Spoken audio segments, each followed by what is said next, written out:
Je vais vous présenter une fonction permettant d'insérer des graphiques directement dans les cellules. Dans l'exemple suivant, je dispose d'un tableau et d'un graphique présentant le nombre de joueurs de tennis en fonction de l'âge. Admettons que je souhaite présenter cette tendance uniquement dans une cellule. C'est tout à fait possible de le faire via la fonction sparkline. Dans mon cas, je m'intéresse donc à l'évolution du nombre de joueurs. Je vais me positionner sur la cellule B17.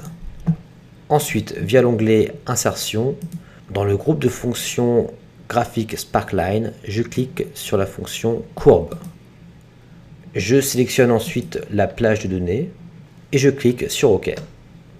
Comme nous pouvons le constater, la tendance d'évolution des âges est présentée en B17.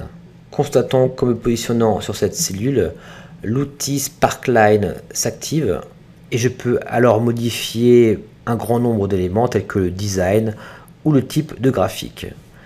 L'histogramme est d'ailleurs sans doute plus visuel dans notre cas.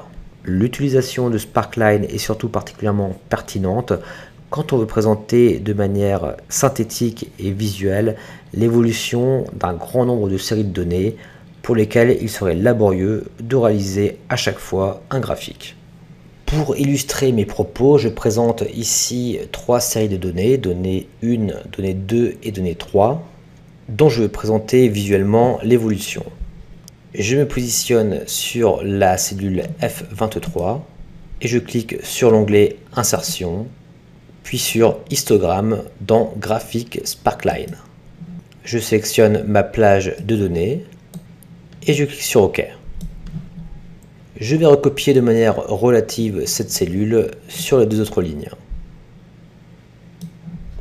À titre d'exemple, je peux également demander à Excel de distinguer les nombres positifs et les nombres négatifs via l'outil Sparkline et de faire apparaître dans une couleur rouge les données en négatif. Voici donc une présentation rapide de l'outil Sparkline d'Excel 2010.